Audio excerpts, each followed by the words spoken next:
Kalau tadi saya bilang ulama, sebenarnya umur saya baru 27, jadi mungkin tepatnya buku baru. Ya. Kalau ulama kan nggak banyak ubahnya. Kalau baru sedikit daripada apa yang bisa kami sampaikan, bukan maksud hati untuk menggurui, namun berbagi yang mana kami sadari bahwasanya kami memiliki kekurangan, banyak kekurangan di dalam pengetahuan tentang syariat daripada Nabi besar Muhammad SAW, khususnya pada penyelenggaraan penyembelihan hewan kurban beserta hukumnya dan lainnya. Oleh karena itu, apabila ada kesalahan dari kami, apabila ada sesuatu yang tidak tepat untuk disampaikan, suri kiranya untuk bisa berbagi juga kepada kami. Oleh karena itu, tidak banyak kalam, kita sama-sama mencari keridhaan Allah Subhanahu wa Ta'ala, belajar daripada apa yang menjadi syariat Nabi besar Muhammad SAW. Di dalam tampilan yang sama-sama kita lihat itu ada tulisan atau bacaan kurban seputar fikih sembelih, yang mana memang pelaksanaan sembelih ini dalam perspektif fikih ini banyak perbedaan pendapat, banyak perbedaan dalam sudut pandang, dan juga di dalam pelaksanaan itu kita menemui kendala-kendala dalam perspektif fikih. Oleh karena itu, sekedar daripada apa yang telah dirangkum oleh guru kami Al-Habib Zain bin Umar Al-Atos sebagai penasihat daripada Juru Sembelih Halal DPD Jakarta Timur. Next.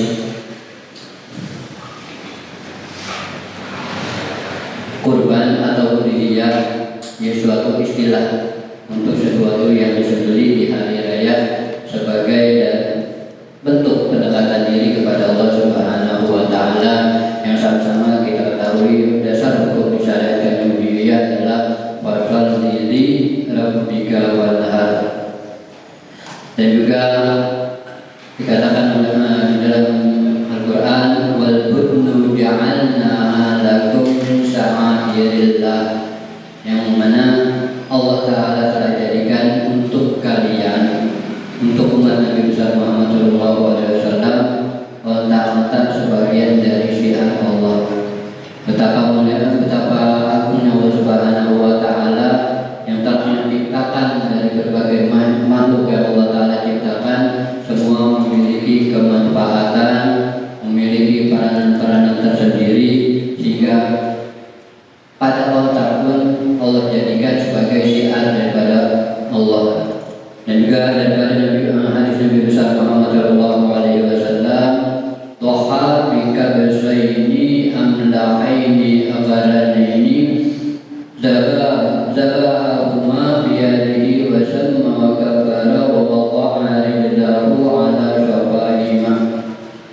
Bahwasanya Rasulullah SAW berkorban 2 ekor kerbau putih yang bertanduk, lalu Nabi menyembelihnya dengan tangan sendiri seraya membaca bismillah dan takbir dan meletakkan kakinya di bagian atas dada bawah leher.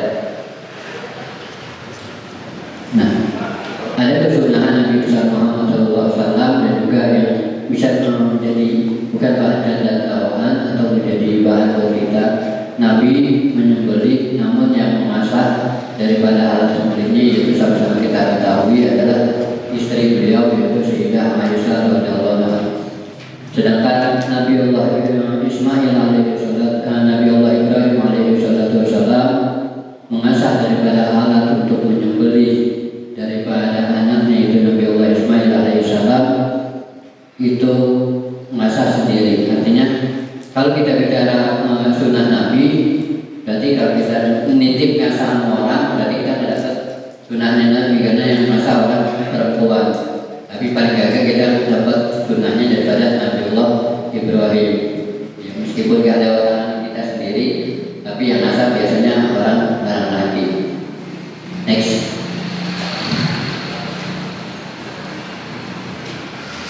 Lanjut. Hukum ya. Hukum adalah berbeda pendapat antara ulama. Ada yang berpendapat wajib seperti mazhab Imam Hanafi, hukumnya sunnah dan Imam Hambali. Hukum udhiyah, hukum berkorban adalah sunnah ain bagi setiap individu dan juga sunnah kifayah bagi ahli bait yang berjumlah banyak. Korban bagi bukan bisa menjadi wajib jika dengan nazar. Dalam hal ini ada dua bentuk. Yang pertama, nazar hakiki, yaitu apabila seorang berkata, atas nama Allah saya wajibkan atas berkorban. Banyak dalam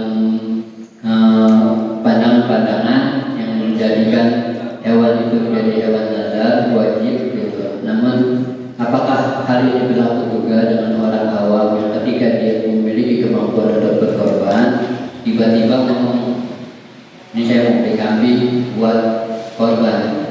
Nah, karena keawaman bagi kita yang mengetahui mungkin bisa jadi jatuh wajib. Nah, tetapi keawaman ini yang akhirnya ulama memberikan kesenggangan, cukup diberitahu sebelum hewan itu disembelih. Apakah benar ini buat korban atau hanya karena ucapan ketidaktahuan orang tersebut. Maka ketika orang tersebut berkata demikian karena keawamannya, maka berubahlah niat orang tersebut sebelum disembelihnya. Itu meskipun itu sudah dilakukan pembelian hewan kurban, karena keawamannya maka ulama boleh bisa merubah niat tersebut ketika sebelum disembelih. Hukum udhiyah adalah sunnatu ainin fi haqqil munfaridi. Sunnah ain pada hak setiap individu perorangan. Wa sunnatu kifayati fi haqqi ahlil baiti ta'addadu. Dan juga sunnah kifayah pada hak satu anggota keluarga. Mungkin nanti sama-sama kita uraikan.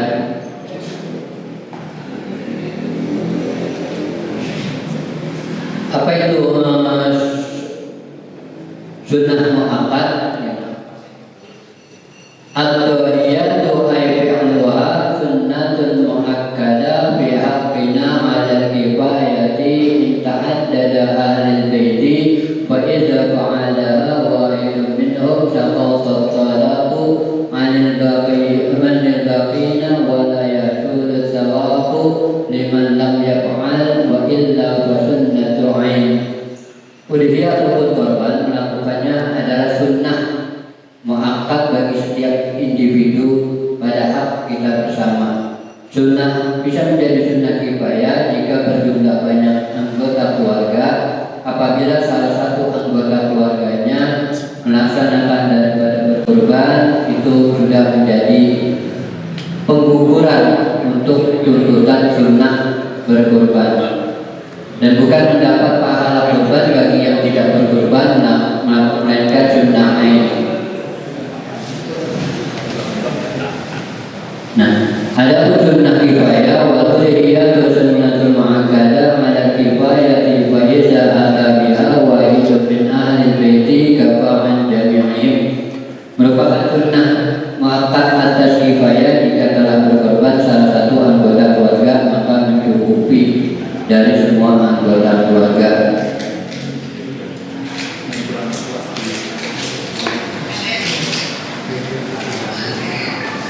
Dan hikmah daripada berkorban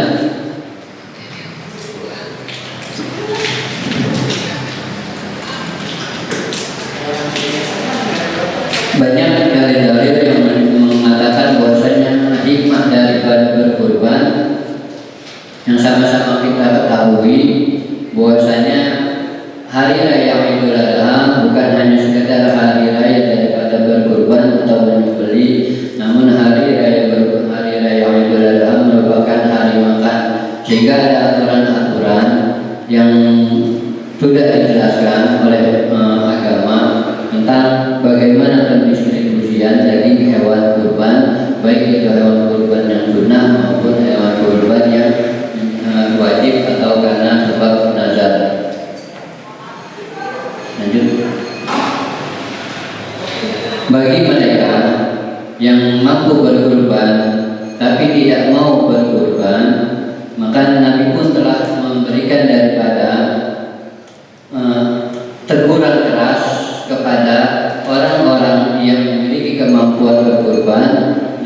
tidak mau untuk melaksanakan daripada sunnah kurban, maka ancamannya adalah tidak boleh mendekati daripada tempat-tempat sholat yang biasa dilakukan oleh umat Islam.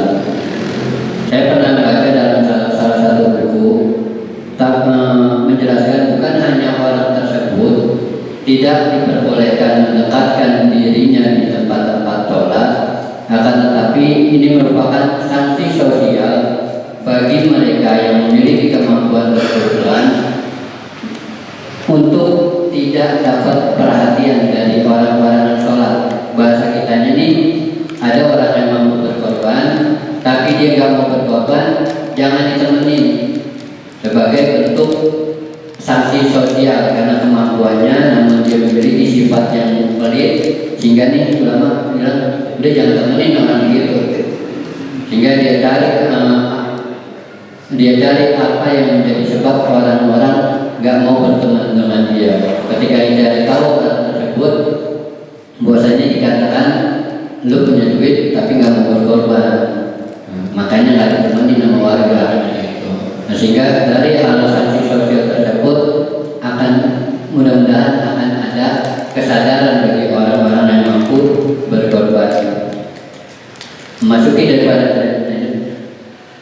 Masuki daripada syarat-syarat berkorban yaitu al-an'am atau binatang ternak yang telah mansus, yaitu unta, sapi, dan kambing. Dan juga syarat yang kedua adalah umur hewan. Hewan yang akan dikurbankan telah sesuai dengan ketentuan syariat. Dan yang ketiga adalah syarat daripada kesehatan hewan tersebut, yakni hewan yang akan kita sembelih tidak sakit karena makan racun atau tidak memiliki aib yang mengurangi kadar dagingnya. Dan yang keempat adalah ketika seseorang mau berkorban, yaitu niat atau tujuan menyembelih adalah bagian dari syarat berkorban.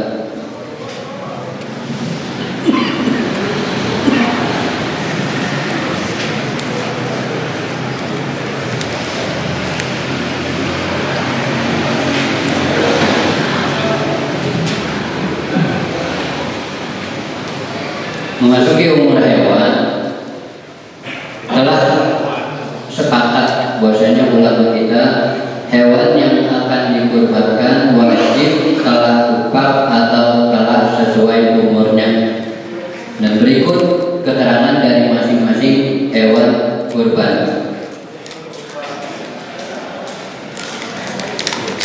Bahwasanya untuk hewan unta bisa dijadikan sebagai hewan sembelihan kurban adalah ketika kupak giginya di umur 5 tahun atau jika tidak kupak maka di umur 6 tahun. Adapun untuk sapi atau kerbau adalah boleh dijadikan kurban ketika ia berumur giginya telah kupak di umur 2 tahun atau jika tidak kupak maka masuk di umur 3 tahun.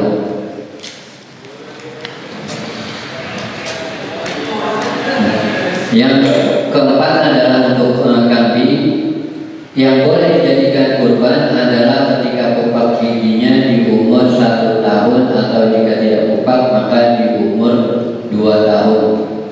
Adapun domba yang boleh dijadikan hewan kurban adalah yang sudah kupak giginya di umur 6 bulan atau jika tidak kupak maka di umur 1 tahun. Dari semuanya, ulama mengatakan ajma'al fuqaha'u 'ala istihbabi sabina fil udhiyati wa tahabbu tasbina. Dari kriteria umur yang telah ditetapkan disepakati oleh ulama, apa sih tujuannya? Yaitu ajma'al fuqaha'u 'ala istihbabi sabina fil udhiyati wa tahabbu tasbina. Telah sepakat para ulama atas anjuran berkurban dengan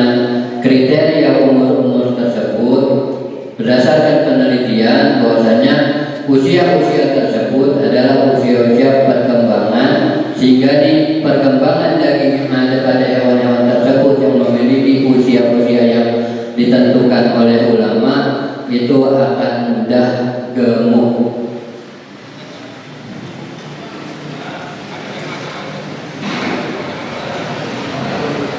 Dari semua yang tertera umur-umur tersebut dikatakan wal majadiu minal ibili ma tamma lahu khamsu sinina wa dakhala fi sadisati wa minal baqari wal ma'zima tamma lahu sanatani wa dakhala fi sadisati wa minal dhani ma tamma lahu sanatun aw ashqaqa tanayahu ba'da sittati azhurin. Diperkenankan atau dibolehkan hewan unta sudah sampai umur 5 tahun masuk pada tahun ke-6.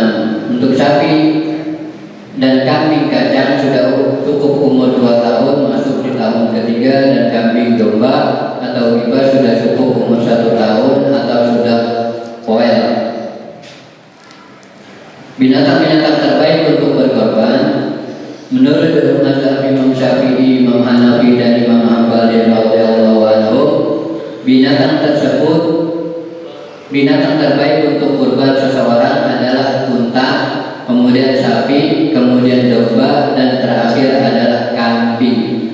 Bahkan satu kambing lebih baik daripada satu sapi patungan 7 orang.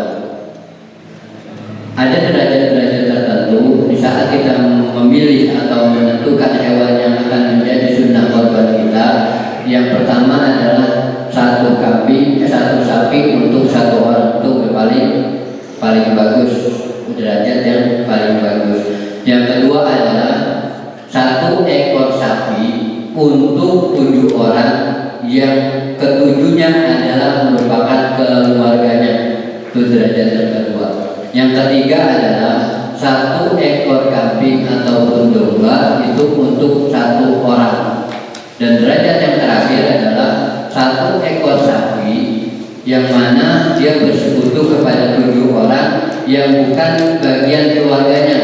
Yang biasa kita jalani di urunan baik di masjid mushola ini, kita panitia melakukan urunan sapi yang ke-7 orangnya tersebut bukan bagian dari keluarga kita. Itu adalah derajat yang keempat. Memasuki daripada waktu berkurban. Mengenai waktu sembelih kurban, dan ulama berbeda pendapat mengenai permulaannya dan akhirnya.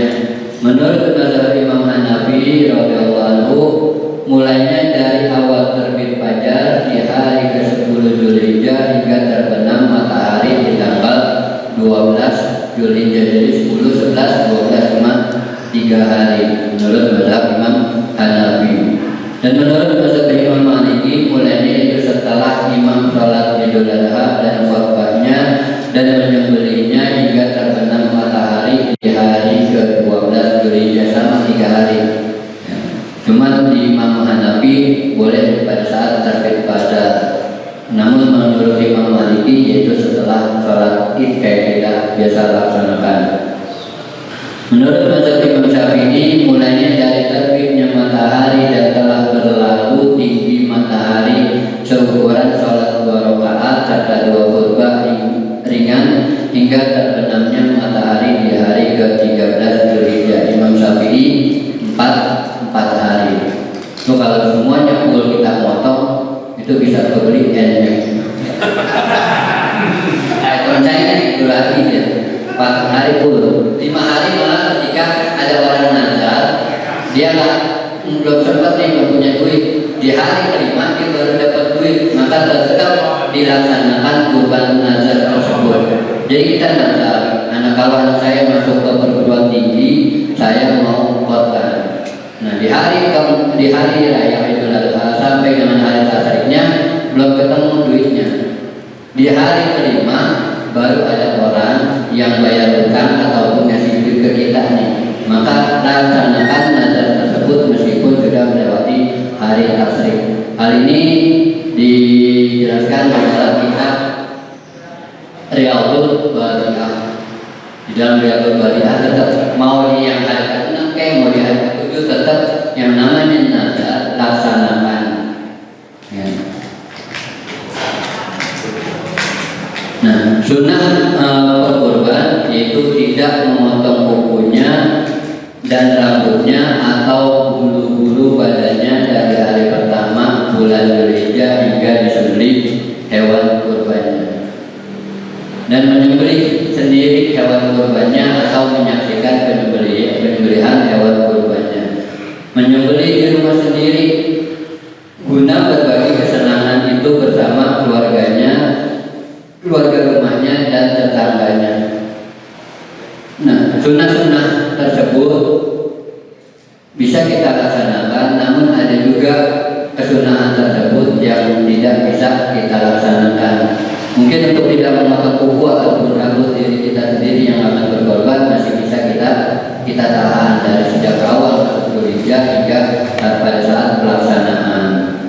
Namun yang kedua, menyembelih hewan sendiri, menyembelih sendiri hewan kurbannya atau menyaksikan penyembelihan hewan kurbannya. Ada kalanya kita punya kemampuan berkurban, tapi kita tidak memiliki kemampuan untuk menyembelih hewan kurban kita sendiri. Nah, ketika hal tersebut tidak bisa kita lakukan, maka untuk mendapatkan kesunahannya kita bisa menyaksikan hewan kurban kita yang akan disembelih. Dan kesunahan yang ketiga, menyembelih di rumah sendiri. Wah, ntar rumah saya kotor, banyak darah dan sebagainya. Nah, kesunahan itu pun kita nggak dapat, tapi bisa kita dapati kesunahan tersebut ketika kita menitipkan atau menaruh hewan sunnah kurban kita di satu tempat dan kita saksikan. Kenapa harus di rumah sendiri? Itu agar kita bisa memberikan berbagai kesenangan itu bersama keluarga dan tetangganya. Memasuki pembagian daripada hewan kurban. Kurban wajib, maka seluruh dagingnya wajib disedekahkan. Apa itu kurban wajib? Seperti seseorang bernazar atau seseorang menerima wasiat dari salah satu orang untuk dikurbankan ketika hari raya Idul Adha, maka seluruh dagingnya harus disedekahkan. Yang menjadi kendala kita di panitia kurban ada kalanya ini, pada saat orang membawa hewan kurban, panitia pendaftaran penerimaan hewan kurban ini kurang teliti menanya kepada orang yang bawa hewan kurban. Pak, mau menaruh hewan kurban namanya siapa? Padahal orang tersebut bisa jadi karena nazar ataupun karena dapat wasiat, sehingga nih pada saat sudah dibeli dagingnya biasa kan kita campurin ya. Nah, orang yang naruh atau orang yang nazar tersebut tahu-tahunya merupakan orang yang dapat kupon dari masjid atau musola kita. Ketika dicampur ada bagian daging yang dinazarkan tersebut atau yang diwasiatkan kemakan sama dia. Nah, ini kan yang jadi agak kendala. Makanya waktu saya dapat dari salah satu guru saya, caranya gampang. Kalau orang nazar atau karena dapat wasiat dari orang tuanya untuk dikurbankan, dan dia adalah salah satu orang yang menerima daging kurban di masjid atau musola kita, ambil dari hewan yang lain dulu nih, masukin aja sekedar takaran pendistribusian kita. Ketika udah dipisahin, baru kasih dia, sehingga dia nggak makan hewan kurban yang telah dinazarkan atau diwasiatkan. Kurban yang sunnah maka disunahkan untuk memakannya sepertiga bagian dan sisanya disedekahkan. Namun yang lebih utama adalah mencukupkan sepotong atau 2 potong atau 3 potong daging, lalu sisanya disedekahkan. Yang paling utama minimal dia bisa nyicipin aja dah gitu, agar dia dapati keutamaan dalam berkurban. Jangan juga kita yang berkurban tapi kita nentuin nih, terus kita bagian paha belakang ya buat kurban, nah ntar paha depannya buat orang tua. Dan dia nentuin sendiri gitu. Kalau di ukuran nggak lebih daripada sepertiga. Lalu apa yang mau disedekahkan? Boleh doang kepala. Nah, ada kalanya orang naruh doang gitu. Saya naruh sapi di sini nih. Pikir nih biaya operasionalnya. Kan paling tidak di dilema kayak kita terima ada hewan kurban di sini, kita terima juga nih bingung duitnya buat operasional.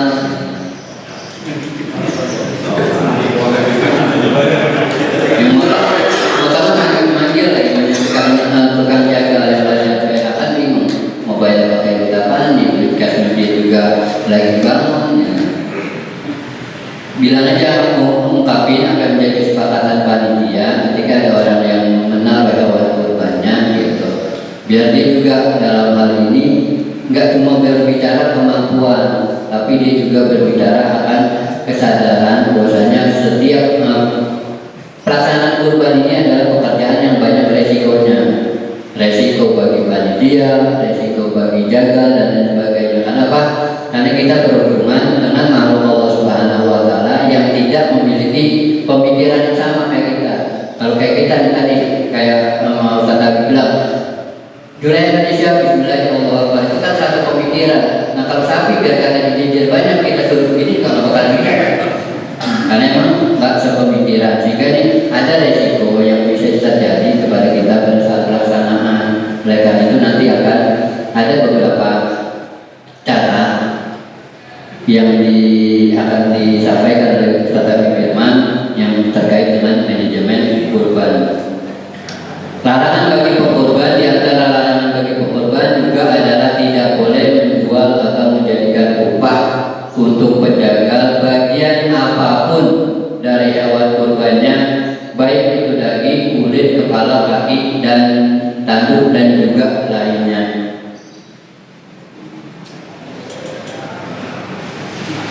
Hanya itu mungkin sementara. Apabila ada yang ingin ditanyakan silakan kita kasih waktu sebelum kita memasuki daripada materi selanjutnya, yaitu fikih sembelih. Baik, demikian tadi materi tentang fikih kurban yang disampaikan oleh Ustaz Ustaz Mulyani. Terkait dengan fikih ini tentu sangat luas, oleh karena itu dibuka pertanyaan. Yang pertama dari Pak Ali. Silakan perkenalkan namanya, dari mana Pak? Ya, baik. Assalamualaikum warahmatullahi wabarakatuh.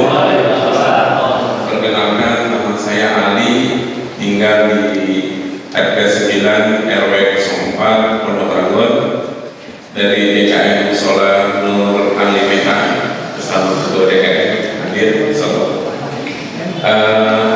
Yang saya ingin tanyakan tadi, ada beberapa pertanyaan. Yang pertama kan tadi hewan kurban itu kalau untuk sapi itu bisa 7 orang, alangkah sunahnya satu sapi 1 orang.